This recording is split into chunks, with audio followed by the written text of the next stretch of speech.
Film निर्देशक विजय आनंद के मन में हमेशा से उनकी अपनी सगी भांजी बसी थी। भांजी भी उन्हें पसंद करती थी, लेकिन दोनों ने अपने मन की बात नहीं मानी। इस प्यार को नकारा। विजय आनंद ने तो किसी और लड़की से शादी भी कर ली। बाद में दोनों को एहसास हुआ कि वो एक दूसरे से प्यार करते हैं। फिर क्या हुआ?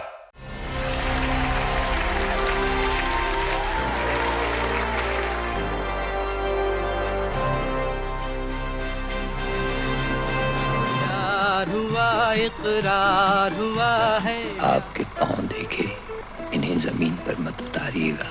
छजी में हारी चलो मान जाओ ना। डॉन का इंतजार तो 11 मुल्कों की पुलिस कर रही है, लेकिन सोनिया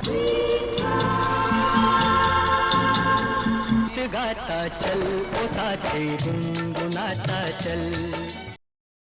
नमस्कार। इस एपिसोड में हम बात करेंगे बीते जमाने के प्रतिभाशाली फिल्म निर्देशक विजय आनंद की और उनके जीवन के एक ऐसे पहलू की जिससे पहले किसी भी फिल्म निर्देशक को दो चार नहीं होना पड़ा था। यह मुद्दा था विजय आनंद और उनकी सगी भांजी से शादी का।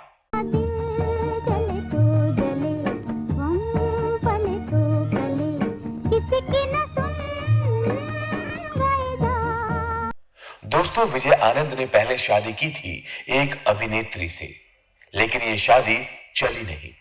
इस शादी के काफी बाद उन्होंने अपनी सगी भांजी से ही शादी कर ली। आखिर विजय आनंद ने ऐसा क्यों किया? इससे पहले कि हम आपको इसकी वजह बताएं, यह जान लेना जरूरी है कि विजय आनंद किस तरह के आदमी थे, उनका बैकग्राउंड क्या था। दोस्तों, विजय आनंद के पिता पिशोरी लाल आनंद अविभाजित पंजाब के शहर गुरदासपुर के एक बड़े वकील थे। विजय आनंद का जन्म सरहद पर बसे इसी गुरदासपुर में 22 जनवरी 1935 को हुआ था। पिशोरी लाल की 9 संतान हुई। उनकी पहली पत्नी एक बच्चे को जन्म देकर स्वर्ग सिधार गए, तो पिशोरी लाल ने अपनी साली से ही शादी कर ली। दूसरी पत्नी से उन्हें सावित्री, चेतन, कांति, शीला, देव, उषा, लता और सबसे छोटा बेटा विजय 8 संतानें हुई। कहा जाता है कि विजय आनंद जन्म से ही गोरे चिट्टे थे और उनके बाल सुनहरे थे। पिता पिशोरी लाल आनंद छोटे नन्हे बेटे विजय आनंद को गोल्डी कहकर बुलाते थे, क्योंकि बचपन में विजय आनंद के बालों की जो लटें बनती थी वह सुनहरे रंग की नजर आती थी। बाद में हर कोई विजय आनंद को गोल्डी कहने लगा। विजय आनंद देवानंद के छोटे भाई थे। देवानंद से बड़े थे चेतन आनंद। विजय आनंद की 5 बहनें थी। 2 बड़ी बहनें लाहौर में सेटल थी और सबसे बड़ी बहन दिल्ली में बस गई थी। देवानंद से छोटी 2 और बहनें थी, यानी विजय आनंद कुल 3 भाई थे और उन्हें 5 बहनें थी। सबसे बड़े बेटे चेतन आनंद पढ़ाई के लिए इंग्लैंड चले गए। देवानंद ने लाहौर से अंग्रेजी में बीए किया था। कहने का मतलब यह है दोस्तों कि विजय आनंद का परिवार बड़ा था और सभी काफी पढ़े लिखे थे। विजय आनंद का बचपन लाहौर में बीता था, क्योंकि उनकी बड़ी बहन कांता उन्हें अपने साथ लाहौर ले गई थी। विजय आनंद जब लाहौर में ही थे तो गुरदासपुर में उनकी मां का देहांत हो गया था। बाद में चेतन आनंद इंग्लैंड से पढ़ाई कर भारत लौट आए और यहां उन्होंने एक ईसाई लड़की उमा चटर्जी से प्रेम विवाह कर लिया। दोस्तों, विजय आनंद के परिवार के बारे में थोड़ा विस्तार से बताना इसलिए जरूरी है ताकि आप पूरी तरह समझ सके कि किन परिस्थितियों और पारिवारिक पृष्ठभूमि में विजय आनंद ने अपनी भांजी से प्रेम विवाह किया था। अब वापस लौटते हैं इस किस्से पर।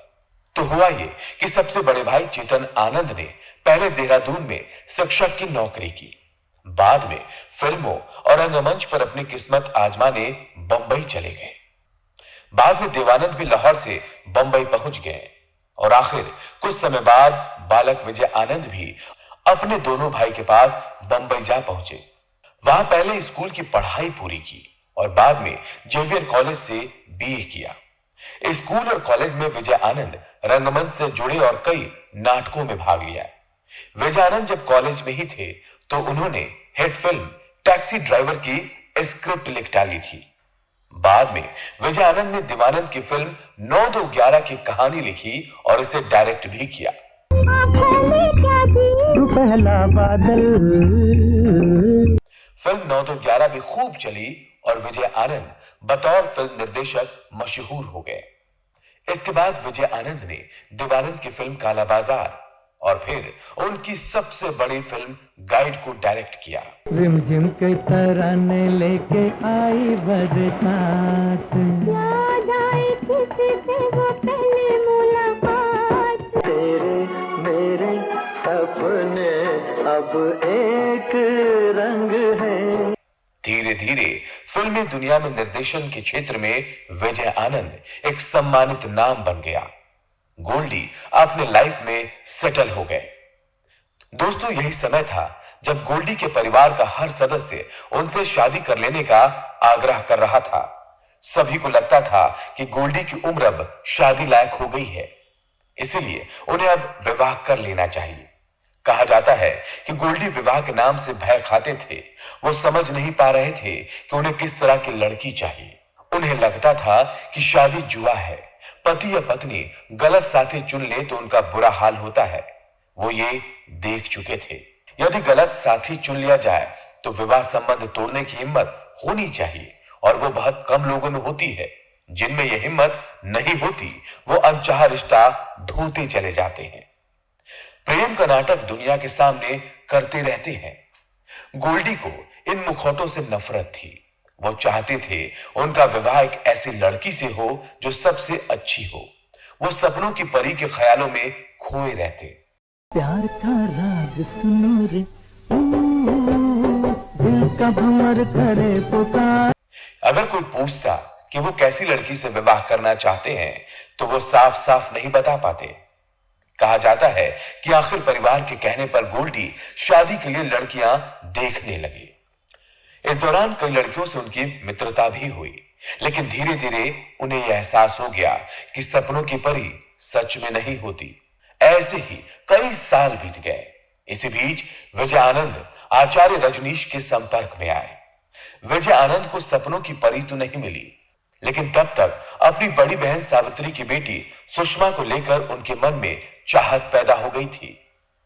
मामा भांजी के रिश्ते को लेकर दक्षिण भारत की संस्कृति अपवाद है, लेकिन हिंदू धर्म में मामा भांजी का विवाह निषिद्ध माना जाता है।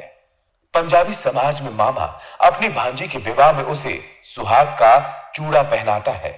उनका रिश्ता पिता पुत्री का माना जाता है। सुषमा और गोल्डी के बीच बचपन से ही नजदीकियां थी। उनकी उम्र में 8 वर्ष का अंतर था। गोल्डी घर में सबसे छोटे थे, लेकिन इसके बावजूद चेतन आनंद से लेकर सभी सदस्य सभी मामलों में गोल्डी से विचार विमर्श किया करते थे। सुषमा बचपन में ही ये देखती आई थी। बड़ी हो जाने पर वो भी अपने कॉलेज या अन्य मसलों पर गोल्डी से सलाह लिया करती थी। दोनों यही समझते रहे कि उनकी गहरी मित्रता है। दोनों ही अपने सपनों के राजकुमार या राजकुमारी के बारे में एक दूसरे से खुलकर चर्चा किया करते थे। उस दौरान बहन के जोर देने पर गोल्डी शादी के लिए लड़की देखने जाते, लौटकर सुषमा से लड़की के बारे में चर्चा किया करते। गोल्डी मन ही मन उन लड़कियों की सुषमा से तुलना किया करते। कहा जाता है कि गोल्डी जब इन लड़कियों की चर्चा करते तो सुषमा के मन में एक टीस सी उठती थी। गोल्डी किसी लड़की की तारीफ करते तो उसे बुरा क्यों लग जाता, तो उसे बुरा क्यों लगता है, ये वो नहीं जान पाती थी। समय के साथ साथ दोनों ये बात जान गए कि वो एक दूसरे को चाहने लगे थे। कहा जाता है कि इश्क और मुश्क छिपाए नहीं छिपते। जब सुषमा और गोल्डी के प्रेम के बारे में आनंद परिवार को पता चला तो सबने जमकर इसका विरोध किया। मामा भांजी के विवाह की बात किसी के गले नहीं उतर सकती थी। देवानंद शुरू से ही इस बात पर विश्वास नहीं करते थे। इस बात को लेकर देवानंद गोल्डी से बहुत नाराज हुए थे। कहा जाता है कि गोल्डी उलझन में पड़ गए थे। सुषमा से प्रेम करना सही है या गलत, वे इस बात को लेकर दुविधा में थे। परिवार विरोध कर रहा था, साथ ही सुषमा से विवाह करने का उस समय उनका मन गवाही नहीं दे रहा था। सुषमा भी राजी नहीं थी। मामा से प्रेम को शायद वो गलत समझ रही थी। गोल्डी सुषमा के अलावा किसी और लड़की के बारे में सोच भी नहीं सकते थे। समय अपनी गति से चला जा रहा था। विजय आनंद रजनीश के शिष्य बन गए थे, भगवा कपड़े पहनने लगे थे, ध्यान में मन रमाने लगे थे, संन्यास ले लिया था और दुनियादारी से दूर हो गए थे। यह वक्त था 1973-74 का। समय थोड़ा और बीता। इसी बीच गोल्डी का परिचय लवलीन नाम की एक लड़की से हुआ, जिसे उन्होंने अपनी एक फिल्म जान हाजिर है के लिए बतौर हीरोइन ओके किया था। फिर हुआ कि लवलीन के सौंदर्य ने विजय आनंद को इतना आकर्षित किया कि उन्होंने लवलीन से शादी करने का फैसला कर लिया। ये बात उन्होंने सुषमा को भी बताई। सुषमा ने उन्हें कुछ नहीं कहा। कहा जाता है कि इससे पहले गोल्डी ने सुषमा से विवाह का प्रस्ताव रखा था, लेकिन सुषमा ने ही मना कर दिया था। अब सुषमा को विरोध करने का कोई हक नहीं था। गोल्डी के फैसले को स्वीकार कर लेने के अलावा सुषमा के पास कोई चारा नहीं था। फिर गोल्डी और लवलीन की शादी तय हो गई और जल्द ही पुणे के रजनीश के आश्रम में धूमधाम से उनका विवाह संपन्न हो गया। दोस्तों, शादी के 6-8 महीने में ही गोल्डी जान गए कि उनके और लवलीन के आचार विचार और स्वभाव में जमीन आसमान का अंतर है। जाने अनजाने उनका मन सुषमा और लवलीन के बीच तुलना करने लगा। अब उन्हें लगने लगा था कि वास्तविकता से दूर भागने की चाहे जितनी भी कोशिश की जाए, सुषमा उनके अंतर्मन पर छाई थी। पत्नी के रूप में उनके मन में जो छवि थी, सुषमा उस पर खरी उतरती थी और लवलीन उससे कोसों दूर थी। लवलीन को भी पता चल गया कि गोल्डी से शादी करना उनकी बहुत बड़ी भूल थी। आखिर दोनों अलग हो गए। फिर कुछ समय ऐसे ही बीत गया। इस बीच विजय आनंद रजनीश के प्रभाव से बाहर आ गए और संन्यास त्याग कर फिर दुनियादारी में लौट आए। लवलीन से अलग होने के बाद गोल्डी के मन से सुषमा गई नहीं थी। सुषमा ने भी तब तक किसी से विवाह नहीं किया था। समय कुछ और बीता। फिर एक दिन जाने माने दर्शन शास्त्री यूजी कृष्णमूर्ति अपने दामाद और अपनी बेटी के साथ मुंबई में गोल्डी से मिले। यूजी कृष्णमूर्ति के दामाद को गोल्डी ने अपनी और सुषमा की जन्म पत्री दिखाई। तब यूजी कृष्णमूर्ति के दामाद ने गोल्डी से कहा, दक्षिण भारतीय समाज में मामा और भांजी का विवाह जायज माना जाता है। आंध्र प्रदेश और तमिलनाडु में भी मामा और भांजी का विवाह हो सकता है। बड़ी बहन की बेटी से ही मामा का विवाह संभव है, छोटी बहन की बेटी से नहीं। जायदाद के बंटवारे के हिसाब से उनसे विवाह का आग्रह किया जाता है। फिर तुम दोनों किस लिए समय बर्बाद कर रहे हो? यूजी कृष्णमूर्ति ने भी उनके विवाह का समर्थन किया। कहा जाता है कि सुषमा के एक भाई की पत्नी इंदु दक्षिण भारतीय परिवार से थी। गोल्डी और सुषमा ने उनसे भी सलाह ली। कहा जाता है कि उन्होंने भी यही कहा कि उनके समाज में मामा भांजी का विवाह जायज माना जाता है। फिर हुआ ये कि गोल्डी और सुषमा ने शादी करने का फैसला किया और 12 मार्च 1978 के दिन भाई, भाभी, छोटी बहन और 7-8 लोगों की उपस्थिति में गोल्डी और सुषमा का विवाह संपन्न हो गया। कहा जाता है कि सुषमा की मां इस विवाह से नाराज थी। इस एपिसोड में आज इतना ही। अगर अब तक आपने इस चैनल को सब्सक्राइब नहीं किया है तो अब जरूर कर लें। अब हमें आज्ञा दीजिए। नमस्कार। प्यार हुआ, इकरार हुआ है। आपके पांव देखे, इन्हें जमीन पर मत उतारिएगा। छजी में हारी चलो मान जाओ ना। डॉन का इंतजार तो 11 मुल्कों की पुलिस कर रही है, लेकिन सोनिया गाता चल ओ साथी गुनगुनाता चल।